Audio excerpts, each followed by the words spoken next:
حزب اللہ نے کوئی جوابی کاروائی نہیں کی. انہوں نے ان کے بڑے بڑے آفیسرز کو ٹارگٹ کلنگ کی, نہ جانے ہزاروں ٹارگٹ کلنگز کی ہیں اور سیز فائر کا وائلیشن کیا, لیکن اس کے باوجود. لیکن جب یہ دوبارہ آیت اللہ خامنئی پر 28 فیب کو حملہ ہوتا ہے, اس کے بعد سے حزب اللہ بھی اس جنگ میں باقاعدہ جوابی کاروائی کرنے لگتا ہے. پھر اس نے بھی اس اپنے پیشنس کو چھوڑ دیا اور پھر جوابی کاروائی شروع ہو گئی. اس کے بعد دوبارہ جب سیز فائر کا ماحول بنا ایران اور امریکہ کے اندر, تو ایران نے کہا کہ جیسا کہ میں نے شروع میں عرض کیا کہ لبنان ہمارا اٹوٹ حصہ, اگر جنگ بندی ہوگی تو وہاں پہ بھی ہونی چاہیے. لیکن دوبارہ اسرائیل نے وہی حرکت کی. کیا حرکت کی کہ لبنان پر مسلسل حملے کرتا رہا. ادھر ایران یہ دیکھ رہا تھا کہ ہمارے مذاکرات چل رہے ہیں, نیگوسیشنز چل رہے ہیں, جاری ہیں, تو وہ یہ نہیں چاہتا تھا ایران کے نیگوسیشنز کو خود ختم کرے, کیونکہ ابھی جبکہ نیگوسیشنز کے ٹیبل پر وہ آ رہا ہے, اس کی کوئی غلطی نہیں ہے. اس پورے معاملے میں, اس پورے سینیریو میں کہیں بھی ایران کو کلپریٹ نہیں ٹھہرایا جا سکتا ہے قانونی طور پر, یا کسی کوئی ایسی دلیل موجود نہیں ہے. بلکہ یہاں پر اگر کوئی ملزم ہے تو وہ امریکہ اسرائیل ہے. لیکن اس کے باوجود ایران یہ دیکھ رہا ہے کہ بہت سارے لوگ ایران کو ملزم ٹھہراتے ہیں, کلپریٹ قرار دیتے ہیں. تو اگر ہم سیز فائر کے آپشن کو ختم کرتے ہیں تو پھر دنیا ہم سے ہی مطالبہ کرے گی, دوسروں سے نہیں. لہذا دنیا کے سامنے اس صبر کو, اس پیشنس کو ایران نے بھی رکھا کہ اتنا ہم اپنی طرف سے پیشنس دکھائیں گے اور اتنا موقع دیں گے دنیا کو, جو ابھی تک نہیں سمجھے ہیں امریکہ اور اسرائیل کو. اگرچہ دنیا سمجھ رہی ہے اور سمجھ چکی ہے, لیکن پھر بھی اتنا ہم اور وقت دیں گے کہ دنیا اچھی طرح دیکھ لے کہ حق پر کون ہے, باطل پر کون ہے, اور یہاں پر مین کلپریٹ کون ہے, کس کی وجہ سے دنیا میں آگ لگی ہوئی ہے, دنیا میں مہنگائیاں بڑھنے والی ہیں, دنیا میں پریشانیاں پیدا ہونے والی ہیں. یہ ایران ثابت کرنے کے لیے اس نے پیشنس کا دامن جو ہے نا, صبر کا دامن, وہ اپنے ہاتھ سے جانے نہیں دیا. لیکن ادھر سے اسرائیل مسلسل لبنان پر حملے کر رہا تھا. اب ایران کے سامنے جو ہے ایسی سچویشن تھی کہ ایک طرف نیگوسیشنز کا مسئلہ ہے, مذاکرات کا مسئلہ ہے, دوسری طرف وہ مسلسل سیز فائر وائلیشن کر رہا ہے اسرائیل. تو یہاں پر کیا کیا جائے؟ پیشنس کو رکھا اپنے ساتھ, صبر کرتا رہا, اسٹریٹجک پیشنس رکھا اس نے. لیکن لاسٹ میں آ کے اس نے یہ ریڈ لائن, ابھی چند دنوں پہلے ریڈ لائن رکھی کہ اگر تم نے بیروت کے زاہیہ تک اگر تم, اور یہی اسی دن بعد اس ریڈ لائن, ایران نے جب یہ ریڈ لائن معین کر دی, اس کے چند ہی دنوں بعد اسرائیل نے زاہیہ پر اٹیک کیا. تو جیسا کہ ایران نے کہا تھا ویسا ہی ایران نے پھر ریٹیلیٹ کیا اسرائیل کے اوپر کل رات کو, اور ان کے جو ملٹری ٹارگیٹس ہیں ان کو ٹارگیٹ کیا. سویلین ٹارگیٹ کو جیسے پہلے بھی نہیں کیا تھا, اب بھی نہیں کیا. ملٹری ٹارگیٹس انہوں نے مارے ہیں, جس میں جو ہے وہی ساؤتھ لبنان, جہاں سے وہ اٹیک کر رہے ہیں مسلسل لبنان کے اوپر. ساؤتھ لبنان کے 30 کلومیٹر پر ایک جگہ ہے تبریہ, وہاں پر اسی طرح 10 کلومیٹر کی جگہ پر, 10 کلومیٹر دوری پر جو ہے ایک اور جگہ ہے جہاں پر ملٹری بیس ہے, اور وہاں سے بیکنگ ہو رہی تھی ان سارے اٹیکس کی جو لبنان پر ہوتے, تو وہاں پر اٹیک کیا ہے. انہوں نے جواب میں جو ہے یہاں کے پیٹرو کیمیکل سینٹر پر حملہ کیا. تو پھر دوبارہ ایران نے ریٹیلیٹ کیا اور ان کے ایک پیٹرولیم سے ریلیٹڈ ایک سینٹر کو, ایک بیس کو وہاں پر جو ہے اٹیک کیا ریٹیلیٹ کرتے ہوئے. تو یہ سلسلہ جاری تھا اور صبح تک, دوپہر تک جاری رہا ہے, حملے جاری رہے ہیں دونوں طرف سے. ایران نے ادھر حملہ کیا, انہوں نے ادھر حملہ کیا, پھر ایران نے جوابی کاروائی کی, پھر انہوں نے جوابی کاروائی کی. لیکن یہاں پر بھی کسی سویلین کے مارے جانے کی کوئی خبر نہیں ہے. یہاں پر بھی جیسا کہ ہم جانتے ہیں ابھی تک جو خبر ملی ہے وہ ملٹری ٹارگیٹس کو ہی انہوں نے ٹارگیٹ کیا, اور ایران نے بھی اسی طرح کیا فی الحال. اب جو ہے وہ خاتم الانبیاء جو قرارگاہ خاتم الانبیاء, اس کا بیان آیا ہے, اور اس نے یہ کہا ہے کہ زاہیہ پر حملے کا جواب ہم نے دے دیا ہے. ہم امید کرتے ہیں کہ اسرائیل نے اس ہمارے ریٹیلیشن سے اور اس جوابی کاروائی سے سبق حاصل کر لیا ہوگا, اور یہاں پر اب ہم اپنے حملے روکتے ہیں. دوسری طرف سے یہ خبر آ رہی تھی کہ امریکہ نے اور اسرائیل نے یہ ایران سے کہا کہ اب ہماری طرف سے آپ کی طرف کوئی حملہ نہیں ہوگا, آپ بھی حملہ نہ کریں. تب ایران نے یہ کہا ٹھیک ہے ہم بھی اپنا حملہ روکتے ہیں. لیکن اس کے ساتھ ساتھ ایران نے یہ ایک اس میں حاشیہ لگایا ہے اور ایک شرط لگائی ہے, اور وہ شرط یہ ہے کہ اگر آپ دوبارہ زاہیہ پر یا اضافہ کرتا ہے ایران, جو پہلے ریڈ لائن نہیں تھا اس کو بھی ریڈ لائن بناتا ہے, یا ساؤتھ لبنان کے کسی حصے پر اگر اسرائیل اٹیک کرتا ہے تو پھر ہم جوابی کارروائی کریں گے. یہ ابھی تھوڑی دیر پہلے کا بیان تھا, اسٹیٹمنٹ تھا کس کا؟ خاتم الانبیاء, قرارگاہ خاتم الانبیاء کا. تو یہ ابھی تک کچھ ہوا ہے. جی آنند جی. جی میں ذرا ایک چیز اور سمجھنا چاہ رہا ہوں. یہ جو بیک ڈور یا بیک روم نیگوشیشن چل رہے تھے, بیچ میں پاکستان بھی اس میں آ گیا تھا, پھر یہ ہو رہا تھا کہ کچھ بات چیت چل رہی ہے, کبھی 10 پوائنٹ تو کبھی 12 پوائنٹ, کبھی 15 پوائنٹ, کبھی 14, وہ سب ٹھپ ہو گیا ہے معاملہ کہ وہ ساتھ میں کاروائی جاری ہے. مطلب وہ کچھ نہ کچھ کہ اب 2 ہی پوائنٹ رہ گئے ہیں, اتنا پوائنٹ آف اگریمنٹ ہو گیا, اتنے باقی ہیں, وہ بھی کچھ ساتھ میں چل رہا ہے کہ وہ اس سمے ٹھپ ہو گیا ہے معاملہ؟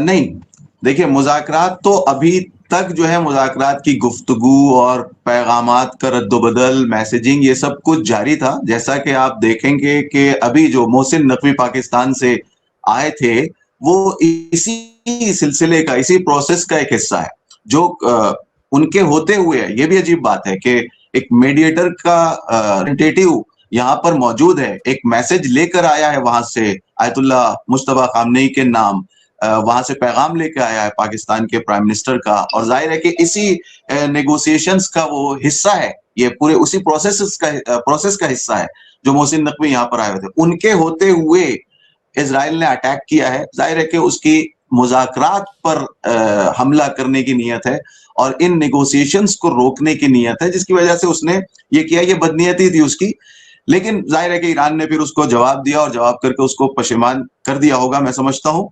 اور ریڈ لائن بھی اپنی بتا دی ہے کہ جنوبی لبنان پر آپ کو اٹیک نہیں کرنا ہے. اگرچہ میں ابھی پڑھ رہا تھا کہ اس نے دوبارہ جنوب لبنان پر یعنی ساؤتھ لبنان پر حملہ کیا ہے اسرائیل نے. اب دیکھتے ہیں کہ ایران اس کا کیا جواب دیتا ہے.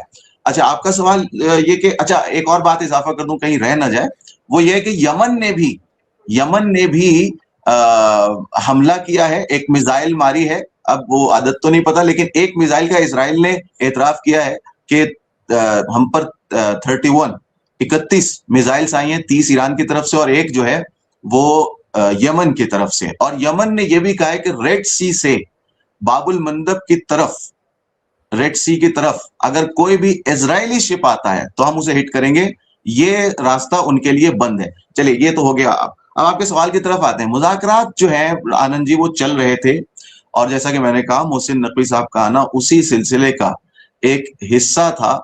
اور ایران نے, یہ پہلی بار ہوا ہے کہ ایران نے جب جیسے سیز فائر کا ماحول ہے یا نیگوسیشنز کا ماحول ہے, اس میں ایران نے پہلے اٹیک کیا ہو, اگرچہ وہ ریٹیلیشن ہی ہے لیکن پہلے اٹیک کیا ہو, یہ پہلی بار ہوا ہے. یعنی اس سے پہلے وہ حملے کرتے تھے, ایران جواب دیتا تھا. لیکن یہ پورا جو سینیریو ہم دیکھتے ہیں, اگرچہ ابھی بھی یہ ریٹیلیشن تھا ساؤتھ لبنان میں جو وہ اٹیک کرتے تھے, یا زاہیہ پہ جو اٹیک کیا تھا اس کے ریٹیلیشنز میں, انہوں نے جو سیز فائر وائلیشن کیا اس کے ریٹیلیشن میں حملہ تھا. لیکن انہوں نے یہ انتظار نہیں کیا کہ لبنان کے علاوہ پہلے وہ ایران پر اٹیک کریں پھر ہم ایران پر اٹیک کا جواب دیں. نہیں, انہوں نے ایران پر اٹیک کرنے سے پہلے جو ہے ان کے اوپر اٹیک کیا. یہ پہلی بار ہوا ہے. اب یہاں پر ایران نے یہ کام کر کے ایک بات واضح کر دی ہے کہ مذاکرات جاری ہیں, اور ادھر سے اگر اسرائیل کوئی بدتمیزی کرتا ہے, کوئی شرارت کرتا ہے, کوئی الٹی سیدھی حرکت کرتا ہے تو اس کا جواب بھی دیا جائے گا. اس سے نیگوسیشنز پر کوئی اثر نہیں پڑے گا. یہ پہلی بار واضح طور پر ایران نے اپنے عمل سے اور اپنے ایکٹ سے وہ دنیا پر واضح کر دیا ہے. اور ایران کی جو ایک سیاست ہے وہ یہ بھی ہے کہ وہ یہ بھی دکھانا چاہ رہا ہے کہ امریکہ یہاں پر کتنا مجبور ہے, کہ امریکہ ٹرمپ اور امریکن سسٹم وہ کتنی مجبور ہے یہاں پر کہ اسرائیل کو, ادھر سے وہ یہ کہا جا رہا ہے کہ اسرائیل کو ہم سمجھا رہے ہیں کہ وہ حملہ نہ کرے, ہم راضی نہیں ہیں. اور نتنیاہو سے جو فون کال کی جو باتیں تھی وہ سامنے آئیں کہ ہم نے نتنیاہو سے کیا کہا کہ نتنیاہو ہم نہیں ہوتے تو تم بچتے نہیں, اور یہ سب کچھ یہ کہنا چاہ رہے تھے کہ ہم نتنیاہو کو سمجھا رہے ہیں کہ وہ اٹیک نہ کرے. ایران نے یہاں پر آ کر کلیئر کر دیا ہے کہ آپ اس کو سمجھائیں نہ سمجھائیں اس سے ہم پر کوئی فرق نہیں پڑتا ہے. آپ کو اگر نیگوسیشنز کرتا ہے امریکہ سے کہہ رہا ہے ایران, تو ہم نیگوسیشنز کے ٹیبل پر ہیں, پہلے بھی تھے ابھی بھی ہیں, بات کریں گے, لیکن آپ ہمیں ڈکٹیٹ نہیں کر سکتے, ہمارے پوائنٹس پر گفتگو ہوگی. یہ ایک بات. دوسری بات, اگر دوسری طرف اسرائیل اگر کوئی ایسی کوئی شرارت کرتا ہے تو آپ یہ نہیں سمجھیے کہ ہم نیگوسیشنز کی وجہ سے اس کو بھول جائیں گے. نہیں, یہ دو چیزیں الگ الگ ہم دیکھ رہے ہیں. اگر وہ کچھ کرے گا تو وہ اپنا جواب پائے گا. ادھر مذاکرات آپ کو اگر کرنے ہیں تو اس کے لیے بھی ہم موجود ہیں, ٹیبل کے اوپر آپ سے مذاکرہ کرنے کے لیے تیار ہیں. جی, میں اب ایک انتم پرشن پوچھ لوں کہ وہ ایک سارے یدھ میں جو سب سے امپورٹنٹ بعد میں آ گیا وہ اسٹریٹ آف ہرمز ہو گیا, اور سارا کچھ اب پوری دنیا کی نظر ہے اس پہ. اس کی کیا اسٹیٹس ہے؟ کیونکہ ایران کی طرف سے لگاتار کہا جا رہا ہے کہ بھائی جو ہمارے ساتھ ہیں ہم اس کو ایک لمیٹڈ وے میں اس کو کھولے ہوئے ہیں, چل رہے ہیں. امریکہ کہہ رہا ہے کہ ہم اس کو امبارگو لگائے ہوئے ہیں. اس کی لیٹسٹ استھتی کیا ہے؟ دیکھیے, اسٹریٹ آف ہرمز کے بارے میں تو ایران کا اسٹینڈ بالکل کلیئر ہے, اور اس نے یہ کہہ دیا کہ اس کو تو ہم نہیں چھوڑنے والے ہیں, کیونکہ یہ ہمارا ٹیریٹوریل واٹر ہے. 12 ناٹیکل مائلز تک جو واٹر ہوتا ہے وہ اسی ملک کا ہوتا ہے. ایک انٹرنیشنل لا ہے کہ اسی دیش کا ہوتا ہے جس کا وہ پانی ہے 12 ناٹیکل مائلز تک. اور اسٹریٹ آف ہرمز میں جو ہے 12 ناٹیکل مائلز اگر آپ ایران کی طرف سے لیں اور 12 ناٹیکل مائلز اگر آپ عمان کی طرف سے لیں تو یہ ہوتے ہیں 24 ناٹیکل مائلز. اور اسٹریٹ آف ہرمز کی جو لائن ہے ایک جگہ پہنچ کر وہ ہو جاتی ہے 21 ناٹیکل مائلز, یعنی 3 ناٹیکل مائلز تو اوور لیپ ہو رہے ہیں. تو اس کو دلیل بنا کر ایران یہ کہتا ہے کہ یہ ہمارا ٹیریٹوریل واٹر ہے اور زیادہ زیادہ عمان کا ہے. اچھا, ڈیپتھ والا جو واٹر ہے وہ ایران کی طرف بھی ہے جہاں سے کچھ کشتیاں گزر سکتی ہیں. تو ایران کا کہنا ہے کہ ہم اور عمان یہ دونوں مل کے اس کے لیے قانون, رول, ریگولیشنز بنائیں گے اور اس کے حساب سے چلنا ہے. ابھی اسمارٹ کنٹرول کرنے کا دعویٰ کیا تھا اور کئی مہینے سے اسمارٹ کنٹرول ہی کر رہا ہے ایران. اس نے یہ کہہ دیا کہ ہماری فرینڈلی کنٹریز جو ہیں وہ وہاں سے گزر سکتی ہیں اور گزر رہی ہیں. یہی وجہ ہے کہ اگرچہ بلاکیڈ لگایا ہوا ادھر امریکہ نے, لیکن اس کے باوجود کشتیاں گزر رہی ہیں. آئے دن میں جو رپورٹس پڑھتا ہوں, خبر پڑھتا ہوں, اس میں یہ آتا ہے کہ 24 کشتیاں آج جو ہے 24 کشتیاں اسٹریٹ آف ہرمز سے گزری. یعنی امریکہ کے بلاکیڈ کا جو اثر ہونا چاہیے تھا کہ کوئی ایک کشتی بھی نہیں گزرنی چاہیے تھی, وہ ایسا نہیں ہے. 24 کشتیاں, کبھی 25, کبھی 30 کشتیاں وہاں سے گزر رہی ہیں. ایران کی فرینڈلی کنٹریز کو ایران چھوڑ رہا ہے. آگے اگر امریکہ کوئی مشکل کھڑی کرتا ہے کسی کشتی کے لیے تو وہ امریکہ جو ہے اس کا ذمہ دار ہے, ایران اس کا ذمہ دار نہیں ہے. ایران تو اپنے فرینڈلی کنٹریز کے بارے میں, جیسے اپنے انڈیا کے بارے میں ایران کا یہ کہنا ہے کہ مثلا جو امبیسڈر ہیں, ایرانین امبیسڈر ہیں دلی کے اندر, انہوں نے, یا آیت اللہ خامنئی کے جو ریپرزینٹیٹیو آیت اللہ حکیم الہی صاحب, انہوں نے, ان دونوں نے یہ بات کہی ہے, اور یہاں کے کچھ آفیشلز نے بھی, کہ انڈیا کی ہم نے کشتیاں جانے دی ہیں بغیر ٹول لیے ہوئے. تو فرینڈلی کنٹریز کے بارے میں, اچھا قطر کی ویسلز چھوڑی ہیں, پاکستان کی چھوڑی ہیں, دوسرے کئی کنٹریز کی انہوں نے کشتیاں جانے دی ہیں, اور سب نے یہ قبول کرنا شروع کر دیا ہے کہ ایران کنٹرول کر رہا ہے اور ایران کی اجازت سے ہمیں وہاں سے جانا ہے اور نکلنا ہے. اچھا, اس سلسلے میں یہ بات کہی جاتی ہے کہ ایران تو ایسا کر کے ہرمز کو کنٹرول کر کے پوری دنیا کو پریشان کر رہا ہے, پوری دنیا میں جو ہے کرائسس پیدا ہو رہے ہیں, آئل کے گیس کی پرابلمس آ رہی ہیں, لوگ پریشان ہو رہے ہیں. تو اس کے جواب میں صرف ایک بات کہوں گا, وہ ٹوٹل کمپنی جو ہے آئل کمپنی, اس کے چیف نے یہ بات کہی تھی, اس کے ڈائریکٹر نے یہ بات کہی تھی کہ جو بلاکیڈ ہے امریکہ کا وہ زیادہ نقصان دہ ہے, یا یہ کہ جنگ جو اگر جاری رہتی ہے, جنگ کی وجہ سے جو پیٹرول مثلا 112, 15, $120 تک بھی پہنچ چکا تھا, اس کا کہنا تھا کہ جنگ کی وجہ سے تو یہ پیٹرول جو ہے, تیل جو ہے, وہ $150-200 تک بھی پہنچ سکتا ہے. لیکن اگر ایران کو صرف ٹول دینے کی بات ہو, یعنی جنگ ختم کر دی جائے, ہرمز ایران کے کنٹرول میں رہے, ایران اگر ٹول لے بھی تو کتنا لے گا؟ پر بیرل $1 لے گا. تو ہم جہاں مثال کے طور پر $69-70 کا ایک بیرل تیل لے رہے ہیں, $1 اور ہم دے دیں گے تو $71 ہو جائے گا. یہ تو اس سے بہتر ہے نا کہ ہم 150-200 جو ہے ڈالر کا تیل ہو جائے پر بیرل, اس سے تو بہتر ہے کہ ہم $71 میں کام چلا لیں. تو یہ انہوں نے ایک بات کہی جو لوگوں کو سمجھنی چاہیے, اور بہت سارے لوگ یہ بات سمجھ رہے ہیں کہ اگر وہ اسمارٹ کنٹرول کر رہا ہے تو جس طرح سے سوئس کینل میں